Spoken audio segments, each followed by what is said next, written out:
Production funding for Arts Upload has been provided in part by Muriel McBrien Kaufman Foundation, Hall Family Foundation, Francis Family Foundation, the Hartwig Family, Courtney S. Turner Charitable Trust, and viewers like you. Thank you. Hi, I'm Randy Mason. And I'm Maris Aylward. This is the Kansas City Art Institute, where Thomas Hart Benton once taught, and countless painters, sculptors, ceramists, and designers have trained. Students are all on break now, but we're here with a new edition of Arts Upload, bringing stories about a jazz man and a fashion designer. Plus a poet, photographer, and something altogether different. It's all ahead on the Upload.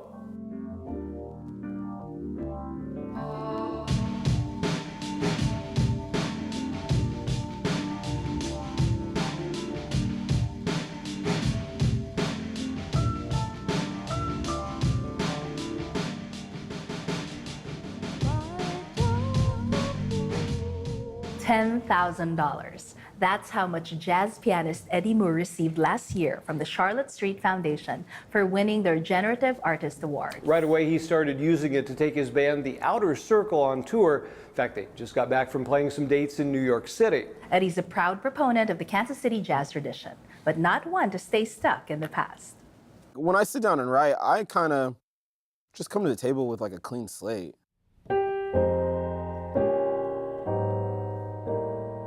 I'll be like, oh, I didn't like that. I like the first two. Okay.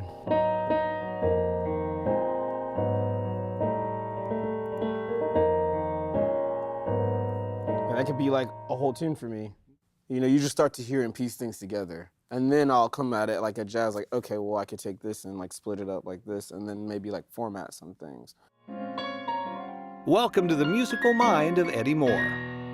Piano player since the age of 4, Eddie grew up in Houston, graduated from Texas Southern, then headed to UMKC in 2010 to get his master's with Bobby Watson and start soaking up as much jazz as possible.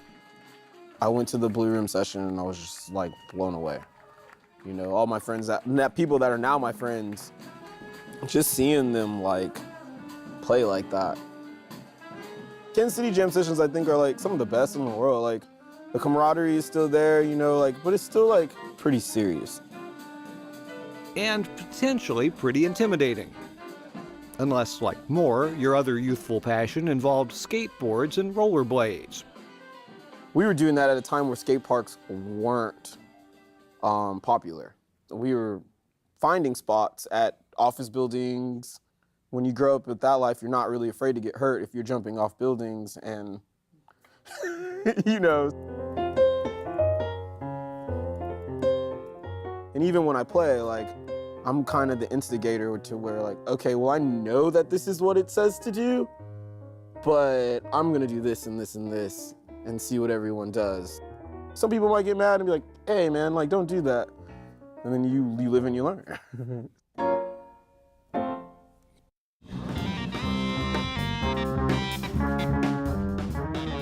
The life of a modern jazzman calls for making music in many configurations. Thus, you might find Eddie Moore all over the keyboards with Project H. Or taking an even rockier road with the band Various Blonde.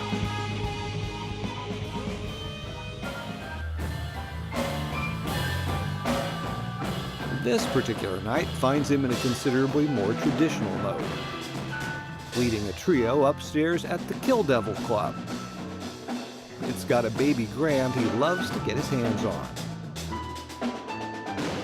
You know, when I hear jazz now, I'm not really listening to what someone's playing, like, for the notes. You know, you're playing to the tendencies of your personality. You're communicating with these other gentlemen how you would maybe communicate verbally. I try to go for a lot of melodicism and like lyricism. I'm not really a virtuosic player. I mean, not that I don't have chops, but just trying to play things that I hear and stay true to that, and then being able to hear more and more and more. I've been really paying attention to telling a bigger story. That might start off like in a show, like introducing yourself to the audience orally, like, maybe you want to come in burning? But that'd be like us meeting for the first time, like, hey, Randy, how you doing? I play piano. And then you're like, man, this dude is crazy, you know, opposed to like a normal conversation. But here's the gig this piano man finds most fulfilling. For the last year or so, the Tank Room on Grand has been an outlet for his band, The Outer Circle, playing for an audience that's open to strains of R&B and even hip-hop that slip into their musical mix. Jazz can never stay the same. I've always just understood that it's a music of its time period, which is why there's so many different forms of jazz. But we're all rhythm section players, so there's no horn, there's no vocals, there's no one that I have to like guide. So it works out pretty well. The Outer Circle released its third recording last fall, to the kinds of positive reviews that also greeted the first two, including praise for their debut from the Jazz Bible Downbeat. But finding places around town to play the music has proven elusive, especially after Take 5 Coffee and Bar in Leawood closed last year. Seems the city's most visible jazz venues just aren't booking this brand of improvisation. I'm not hard-headed, but we are playing jazz. And so I do think, especially as an African American, it's like, this is rebel music. What works for me might not work for someone else. But I kind of refuse to hear that, like, people don't want to hear this, or there's not an audience for this, or like, at the end of the day, that means that money can't be made off this. We're jazz musicians, so like none of us got into this business to be rich. Like, that's not even. And so I just kind of find what works for me, man.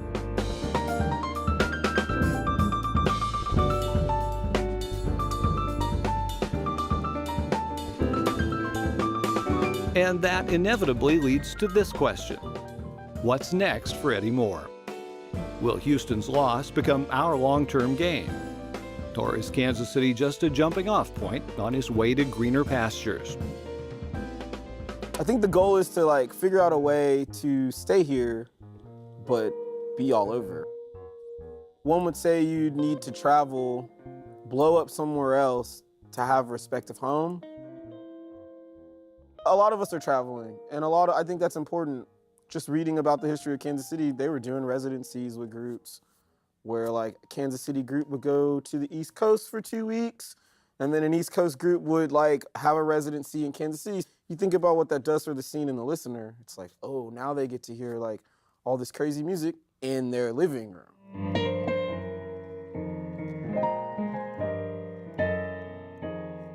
That's the thing, I don't really want to move. I'll just do whatever that's best for me, but the goal is to stay here.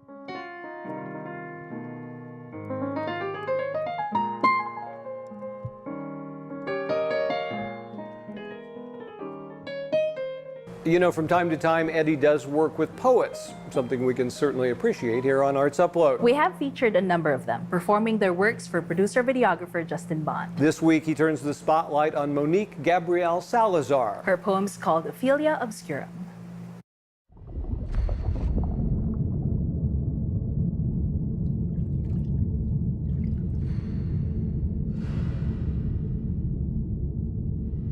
I wish that I was as shallow as the distance between a blade and the ice, a swift shimmer of glistening crystals.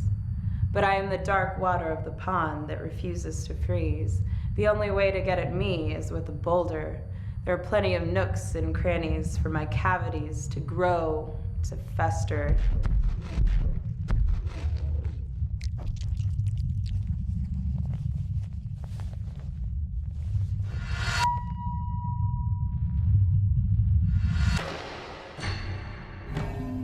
Fish gills spread like rose petals plucked from above, but underneath these depths there is no forgiveness. If a flame peters, it dies, and so therefore at the bottom of my lair I have bitten through fossil and bone, bitten through fossil and bone. I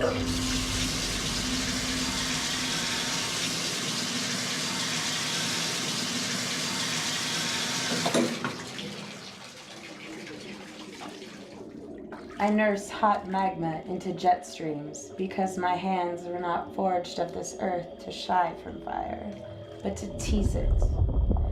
I am building an army struck with my own hammer. They exist by my sheer will. I will don my armor of syllables. I will let down my hair and float down just beneath the ice to stare back at those who would dare approach me.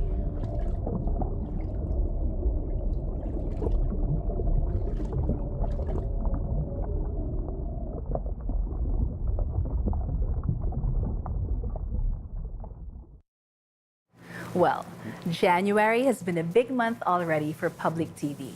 Sherlock, Victoria. And this week, another fan favorite returns, the Civil War era medical drama Mercy Street. It's one of the eras that Christian Michael Schuster draws inspiration from, and sometimes even from the battlefield itself. Brad Austin has this profile of the man behind the clothing line, Christian Michael.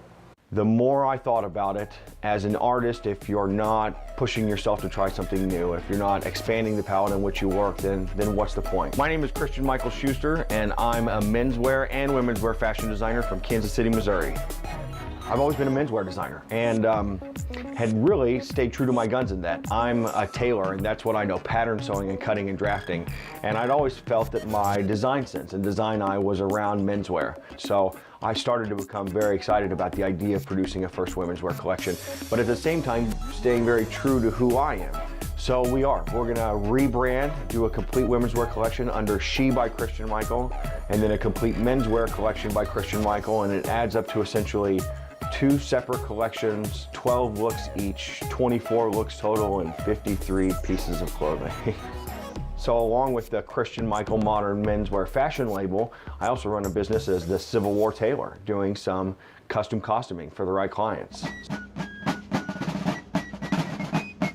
Civilian men's Civil War era, and it's really about class from an economic standpoint. So this is going to be like a middle income to upper income, which is really based on the frock coat and the length of the frock coat. So it's all natural material with the wool, but because it's a single-breasted frock coat, they like to pair print on solids and match colors and prints together very well. I started going out as a boy and spending weekends with reenactors and learned that it was so much more than just a living history site. It was an opportunity to learn from all these gentlemen because all of them are all amateur historians in their own individual right. It's to the point now as a reenactor where I really truly enjoy going to an event, grabbing my gear and getting dressed, leaving my car on a Friday, turning my phone off and detaching from the world, not coming back until Sunday, and living on the ground. It's not really about sides for me, it's more about the history, you know? And I really enjoy doing both sides of the war from a reenacting standpoint, so boom. And then these are my real scales. Wow. You look like Grant almost. You really do, especially with that beard, that's great. I grew up drawing a lot of Victorian era, Civil War era, and Napoleonic era uniforms. I was absolutely in love with just their detail and all of the pompous accents and everything that made them outlandish and stand out on the field. This is my Confederate staff officer's military uniform. It's a double-breasted officer's frock coat featuring sleeve braid, custom buttons, and shoulder collar ranking. The sleeve braid is essentially a piece of the Confederate uniform that helped designate rank. I transfer paper it onto the wool and then pick stitch and hand stitch each individual row of these. Each one of these rows took me about an hour to an hour and a half to stitch on there. Another point that I use in all of my costumery, especially in the Civil War side, are period correct hand stitched buttonholes. These buttonholes average about 80 to 90 stitches per individual buttonhole and take me about an hour per buttonhole. This jacket features 9 buttonholes on this individual jacket just for the front alone. The lieutenant colonel and a staff officer's frock, the rank is also denoted on the collar rank as well as the sleeves, and you can see that by having 2 stars on each side of the collar. My love and initial interest in the hobby was so much around the costuming that it led into the fashion side. And My first ever runway collection with Kansas City Fashion Week was very uniform inspired, very Victorian and military era. You could really truly see the transition of my love for that time period in the fashion, and I've always kind of stayed true to that. Whether you're a reenactor or just curious, KCPT can offer up some street style circa the 1860s this weekend at the Alexander Majors Barn. Some of Christian Michael Schuster's designs will be modeled, along with a sneak preview of Mercy Street's new season. Well, they don't teach fashion design here, but they do have a great fiber department and majors in everything from printmaking to illustration to art history and, of course, painting and sculpture. And ceramics have been a strong suit in recent years. This is the Ken Ferguson Teaching Collection, filled with works from top ceramics artists from around the world. In 2015, the Art Institute made big news with a $25 million anonymous donation. And thanks to the William T. Kemper Foundation, the administration building Vanderslice Hall has been undergoing a major facelift. One of the things we like to do here on Arts Upload is to share stories from other PBS stations around the country. This one comes from Houston, Texas, and reminds us that art can be a powerful way to bridge divides. I'm a city boy. I love places like New York City and Chicago. What's up, brother? What's up? All right, all right. Whenever I end up landing in a different city or state, I want to understand the culture first. I want to understand the vibe. All right, young lady. All right. Houston's culture is fascinating to me. Like, Main Street in particular is really my most favorite place because of the metro rails. People are constantly moving. Bro, you mind if I get a picture of you real quick, man? Yeah. That's what I'm talking about, man. Normal street photographers, they're considered to be the fly on the wall. What's up, bro? They like to be, low key. They don't want people to know that they're taking pictures of them. I wanted to kind of take that extra step and actually approach people and ask them if I could take their picture. Oh man, we'll bring you to Houston. Hey man, behave yourself out there, man. Do you mind if I get a picture of you too? We'll meet you same spot, 3 o'clock. I'll be out here. Come a little bit closer for me. I've been working on the project for 2 years now. Everyday Strangers, the whole concept behind it is meeting people who you never met before, complete strangers, making a connection with them, learning something about them, and taking their picture.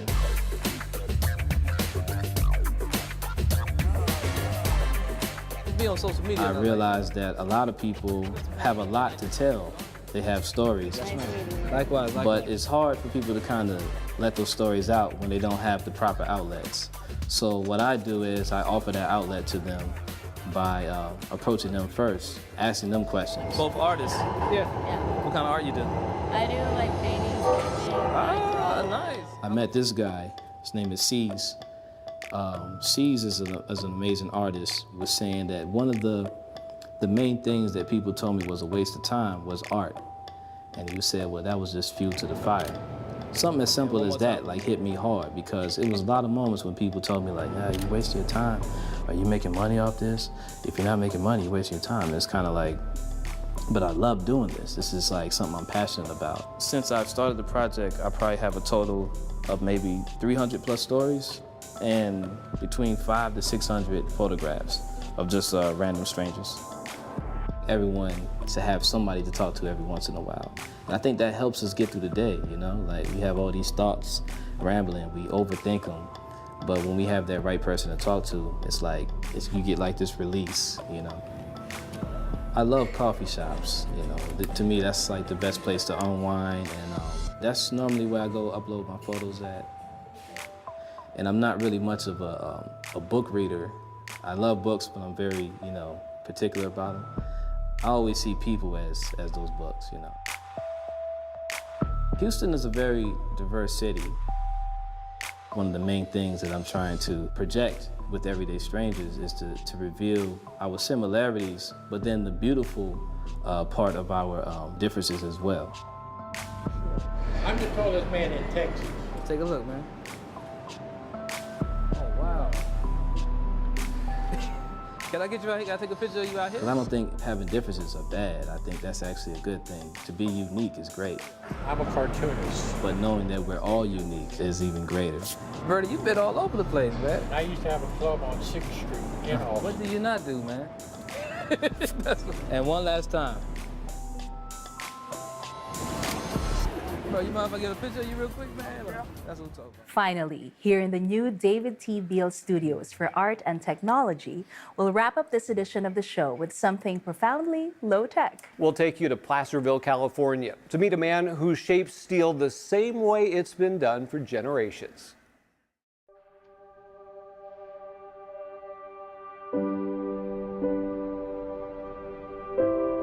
There's steel that I have cussed. There's steel that I have praised. There's some steel that I'm still trying to figure out what to do with. This innate object has a life. Some steel has but to whisper and you know what to do with it. You get it a little bit hot and then, oh, okay, this steel is good for this job. I know what it's telling me. That's a relationship with the steel. It's telling me, okay, it's good for this, but maybe not for that. So I separate them based on the feedback I get. Their parameters are already set for me. I just have to work with it. For me, the actual craft puts an artistic stamp on your work that no machine can. Some of the curves and lines that your eye will see are not from machine work. It's from the delicate art that a person's hands deliver.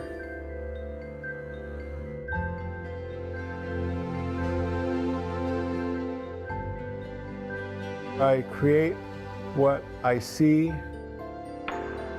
what I feel. That's the artistic side of it. The item was always there. I just chipped away the parts that didn't need to be there. A lot of trial and error. You can only bend the rules so much before something breaks, and then you're starting all over again, you know?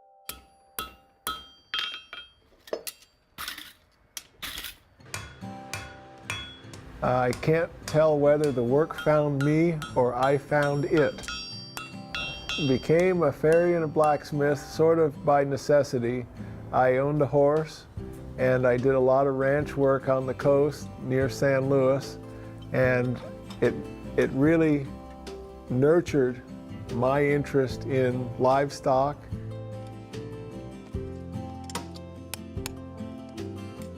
It's just not as common anymore that one artist will do both trades, and that's me. Nowadays, most of the farriers, which is specific for horseshoeing, they don't do the blacksmithing work so much. They can make a shoe, which is common, but they won't make tools or hammers. It's become a lot more specialized craft.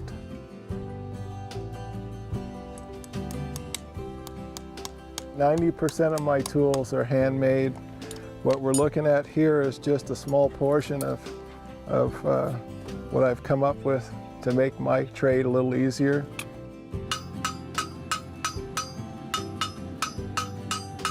A lot of folks say, "Oh my gosh, you don't have to make this. You can go get it." Well, I want to make the one that will last me. I know what I put into mine, so I can vouch for it. I was born, they always say, about 150 years too late. I don't know why that is, but I think I would have done all right there. For me, it's a challenge to work with the items that I have and make the best of them. That's all. Make the best of what I got. Watching Aaron Simmons at work reminds me of something else that happened recently, much of it literally right here, the Make 48 competition. 17 teams met head-to-head in a 48-hour inventathon that was filmed for a special documentary series coming soon, we're told, to PBS. More details when we know them, but here's what we know now. we're out of time. But we'll be back next week with multi-instrumentalist Calvin Arsenia and fashion designer Natalia Meyer. Till then, I'm Randy Mason. And I'm Maris Aylward. Thanks for watching.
Production funding for Arts Upload has been provided in part by Muriel McBrien Kaufman Foundation, Hall Family Foundation, Francis Family Foundation, the Hartwig Family, Courtney S. Turner Charitable Trust, and viewers like you.